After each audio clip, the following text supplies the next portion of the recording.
ಇವಾಗ ನೋಡಿ ನಾನು 45 ಡಿಗ್ರಿಯಲ್ಲೂ ಆಗಿದೆ, 90 ಡಿಗ್ರಿಯಲ್ಲೂ ಆಗಿದೆ, ಮತ್ತೆ 135 ಡಿಗ್ರಿಯಲ್ಲೂ ಆಗಿದೆ. ಲಾಸ್ಟ್ ಉಳಿದಿರೋದು ನಿಮ್ಗೆ 180 ಡಿಗ್ರಿ.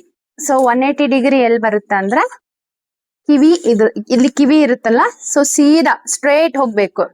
ಕೈ ನೋಡಿ ನಂದು ಸ್ಟ್ರೇಟ್ ಇದೆ, ಬಾಚ್ಕೊಂತ ಇರೋದು ನಾನು ಸ್ಟ್ರೇಟ್ ಆಗಿ ಬಾಚ್ಕೊಂತ ಇದ್ದೀನಿ. ಸೊ ಎಷ್ಟು ಬರುತ್ತಲ್ಲ ಹೇರ್ ಅದಿಷ್ಟು ಕಟ್ ಮಾಡ್ಬೇಕು. ಈ ತರ ಮಾಡಿದಾಗ ಏನಾಗುತ್ತೆ, ಇಲ್ಲಿವರೆಗೂ ಸ್ಟೆಪ್ಸ್ ಆಡ್ ಆಗುತ್ತೆ, ಮಲ್ಟಿಪಲ್ ಸ್ಟೆಪ್ಸ್ ಆಡ್ ಆಗುತ್ತೆ. ಸೊ 180 ಡಿಗ್ರಿಯಲ್ಲಿ ನಾವು ಕಟ್ ಮಾಡಿದಾಗ ನೀವು ಎಷ್ಟು ಡಿಗ್ರಿ ಜಾಸ್ತಿ ಮಾಡ್ತಾ ಹೋಗ್ತೀರಿ ಅಷ್ಟು ಸ್ಟೆಪ್ಸ್ ಇನ್ಕ್ರೀಸ್ ಆಗ್ತಾ ಬರುತ್ತೆ. ಸೊ ಸೇಮ್ ಟು ಸೇಮ್ ಅದೇ ರೀತಿನೇ ಪ್ರೊಫೈಲ್ ಸೆಕ್ಷನ್ ತೆಗೀರಿ. ಈ ಕಡೆ ಅರ್ಧ ಹಾಕೊಂಡು ಸೇಮ್ 180 ಡಿಗ್ರಿಯಲ್ಲೇ ಈ ತರ ಹೋಲ್ಡ್ ಮಾಡಿ. ಕೋಮಿಂಗು ಚೆನ್ನಾಗಿರ್ಬೇಕು ನಿಮ್ದು, 100% ವೆಟ್ ಹೇರ್ ಇರಬೇಕು, ಅಂದ್ರೆ ನೀಟಾಗಿ ಕಟಿಂಗ್ ಬರುತ್ತೆ. ಸೊ ನಾನು ಯಾವ ರೀತಿ ಕೋಮ್ ಮಾಡ್ತಾ ಇದೀನಿ ಅಂತೇಳಿ ನೀಟಾಗಿ ನೋಡ್ಕೊಳ್ಳಿ, ಗೊತ್ತಾಗುತ್ತಾ.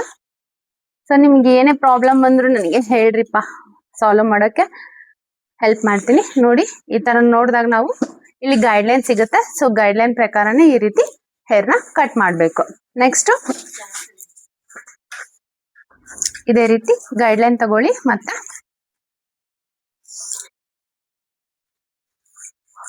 180 ಡಿಗ್ರಿಯಲ್ಲಿ ಹೋಲ್ಡ್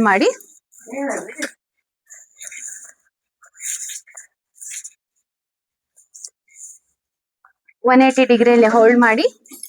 ಮತ್ತೆ ಹೇರ್ ಕಟ್ ಮಾಡಬೇಕು ಫುಲ್. ಸೊ ಇಲ್ಲಿ ಲಾಂಗ್ ಬರ್ತಾ ಇದೆ ಅಂತ ಭಯ ಬೀಳ್ಬೇಡಿ, 180 ಡಿಗ್ರಿಯಲ್ಲಿ ಅಷ್ಟೇ ಲಾಂಗ್ ಹೋಗುತ್ತೆ. ಸೊ ನೀವು ಎಷ್ಟು ಬಂದಿರುತ್ತಲ್ಲ ಲಾಂಗ್ ಅಷ್ಟು ಕಟ್ ಮಾಡ್ಬಿಡಿ ಹೇರ್ಸ್ನ. ನೀಟಾಗಿ ನಿಮಗೆ ಮಲ್ಟಿಪಲ್ ಸ್ಟೆಪ್ಸ್ ಆಡ್ ಆಗುತ್ತೆ. ಸೊ ನಾನು ಡಿಗ್ರೀಸ್ ಬಗ್ಗೆ ನಿಮ್ಗೆಲ್ಲ ಅರ್ಥ ಆಗಿದೆ ಅನ್ಕೊಂತೀನಿ. So thank you for watching.